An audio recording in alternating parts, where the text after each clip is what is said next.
Қасиеттік қанша берді ол? Қасиеттік кішкентай. 3,5 ай ал. Алды деген жоқ. Қанша алды? Еще дағы бар. Ал жақта жоқ список. Жоқ қой. Мен уже алдым барын. Қайрат Сортировать етіп. Мы уже 20-й. Саламатсызбы, Захар ке? Захар, сізге екінші алатыда сіздің арыз бойынша. Сізде қанша айды? Шunu бұратында. Азыр мұнау ережді 5 айдан 8 айға чейінки университетте балалар өтеді. Сіздікі университетке жолдалар. Университет бәрі сізді менің баштарынан.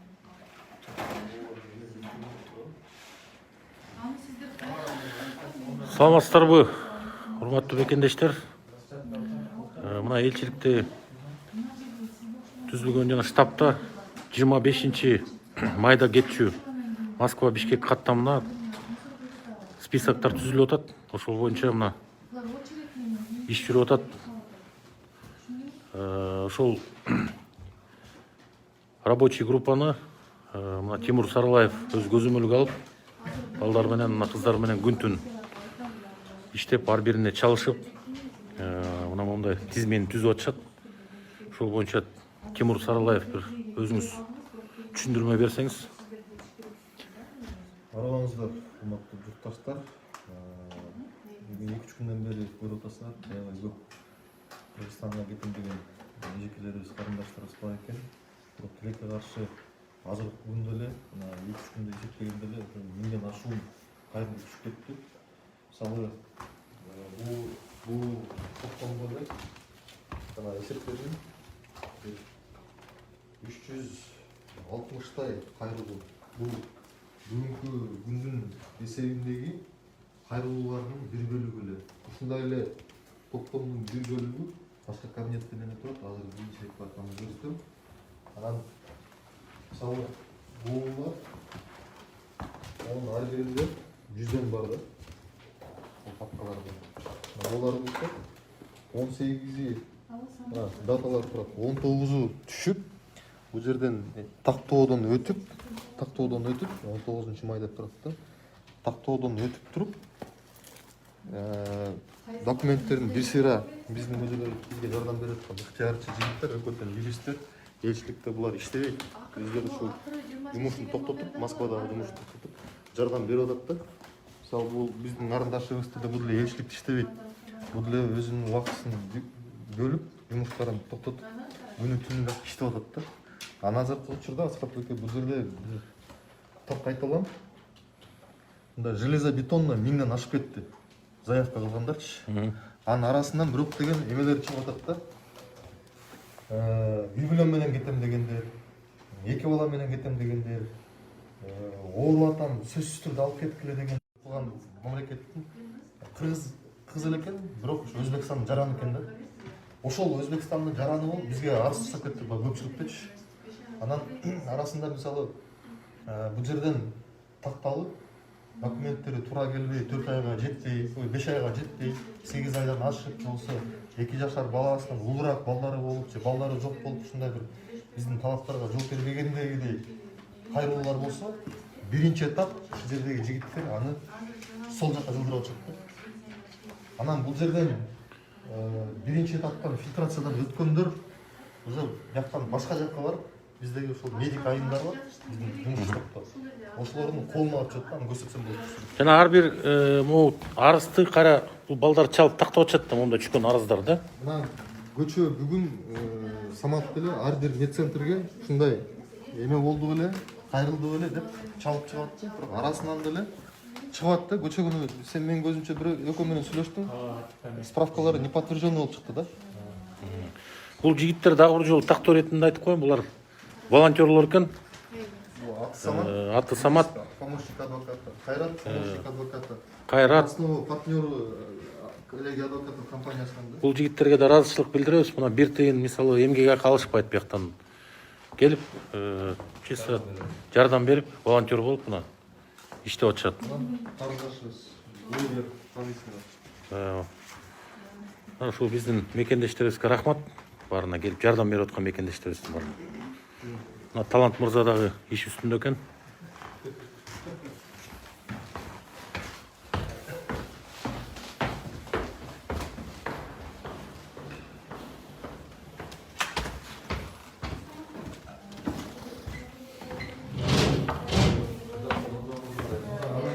Саламатсыздарбы? Соңку эң акыркы этап ушул жерде биздин эки дарыгер эжекебиз тактайт да.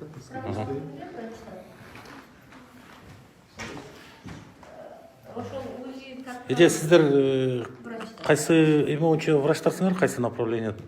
Мен врач-акушер-гинеколог, эже врач-офтальмолог. Кайсы клиникадан келдиңер? Кардиолог, медсестра кардиолог. Сиз? Личный доктор. Личный доктор.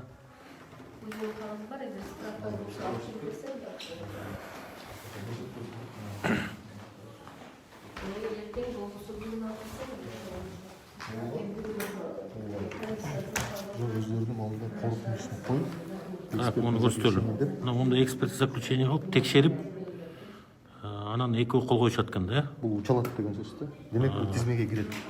Дагы бир токтоп койчу нерсе, кайрылууну калтырып коюу, кайрылууну кайтып калтырып коюу бул тизмеге кирүү деген сөз эмес да. Тизмеге кирүү деген мондай кош бойлуу эже карындаштар учалат 5 айдан 8 айга чейин деген ушул эки врачтын, эки дарыгердин корутундусунан кийин. Ар бирине бирден чалып жана вопростор болсо тактап чыккан турбайбы эжелер, ушул боюнча тактоо.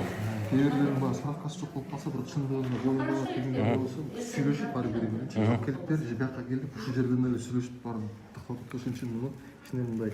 Булар уже учалбайт, заявление берген, мына УЗИ от 19-го дейт, справки нет дейт. Бирок алып келип беребиз дегендер. УЗИ так, УЗИ жок, УЗИ жок, УЗИ жок. Баарында УЗИ жок. Баарында УЗИ жок экен да. Анан жана давлениясы барлар деп да айтып аттыңар эле. Давлениясы барлар өзүнчө отдельный папка. Так, без мужа не сможет дейт. Күйөөсү кетип албайт экен, без мужа не сможет.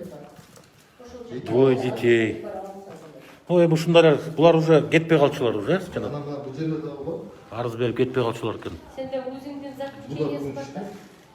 Бул жөн эле мен кетем дегендерден да. Колуңда бар. Бул деле кыз келиндер. Бул болсо, бул да бүгүн жүздөй бар да. Бул этекте, орманда аралаштырып. Булардын жерликтери кайсы жерден болот? Барбы ушул? Эми Данныйлар. азыр паспорттун баары жаңы форматта да. Анан мисалы загранпаспортто жерлиги жазылбайт. Анан биометрический паспортто дагы жерлиги жазылбайт да. Ошон үчүн кайсы областтан кандай экенин биз биле албайт экенбиз да. Өтө аз эски паспорттор. Көпчүлүк, басымдуу көпчүлүк жаңы паспорттарда да. Түшүнүктүү. Мына биздин медик эжелерибизге дагы чоң рахмат. Мына кечээден бери келип активисттер, ушу медиктер келип жардам берип атышат. Дагы бир жолу баса белгилеп айтыш керек, бул эжелерибиз мамлекеттен, штабтан, биздин штабтан бир тыйын албай ушу өзлөрүнүн каалоосу менен келип ушул жерде жардам берип атышат. Мына мондай справканын баарын бирден текшерип, вопростор суроолор жаралып калса, өзлөрүнө чалып тактап, ушул эжелерден кылдат карап туруп, ушул эжелердин колунан өтсө, андан кийин жана наблюдательный совет деген бар. Ошол наблюдательный совет эртең бир күндөрдөн буюрса чогулат. Келип ар бирин кайра бирден алар карап чыгышат. Ошондон кийин анан адамдардын списоктары Аэрофлот компаниясына жөнөтүлөт.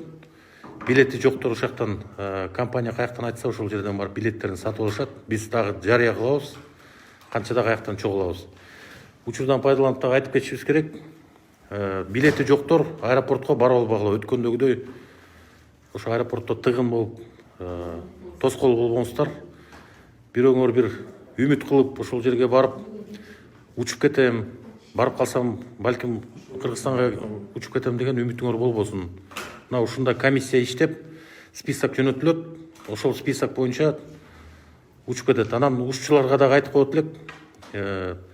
узатуучулар жанагы аркаңардан 3-4 кишилерди ээрчитип албасаңыздар, кассага барып очередь болуп баягы күнү мына 20-дан ашык кишибиз ошо башаламандыктын айынан уча албай калышты.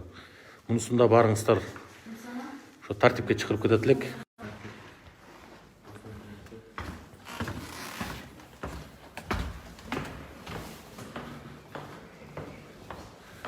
Азыр колл-центрге түшөлү, колл-центрге.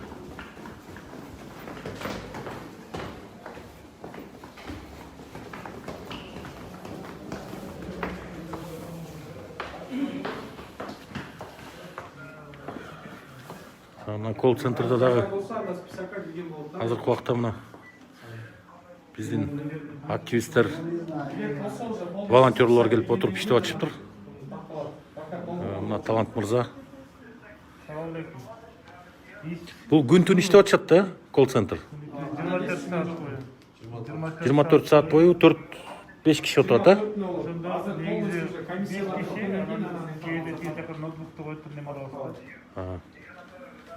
Мына монда телефондорго жооп берип атышат. 24 билет. Пока ошол полностью комиссия киргенден, комиссиядан өткөндөн кийин анан уже билет боюнча вопрос боюнча иштеп жатабыз. Мына бул жигит да телефонго жооп берип атат.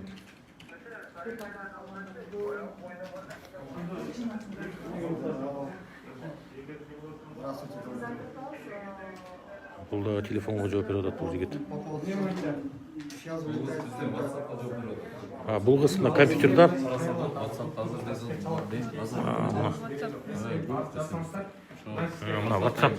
WhatsApp'та мына жооп бербей атат деген кишилерден аз мына жетишинче мына келгендердин ар бирин ачып карап 4000-ден ашык сообщение.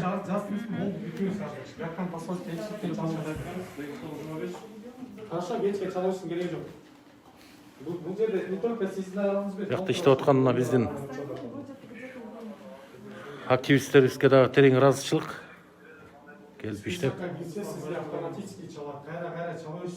өз ыктыярлары менен келип анча-мынча сындагандар келип ушул жерден келип жардам берсеңиздер болот. Штабтын эшиги ачык. Графикке жазылып Гүлбарчын эжеге. Ушул жерге келип жардам берсеңиздер болот. Андан сырткары күндө азык-түлүк таратылып атат. 100, 200, 300 кишиге чейин. Москва абдан чоң шаар. Ошол жакта 200 кишиге ошо азык-түлүк таратыш бул дагы абдан чоң көйгөй. Ошол жака дагы келип өзүңөрдүн жеке унаңар менен келип жардам берсеңиздер болот. Албетте отуруп сындаш эң жеңил. Дагы ушу мына штабтын ишин сиздерге көрсөтүп атабыз. Келип жардам беребиз десеңиздер, ар дайым эшигибиз ачык.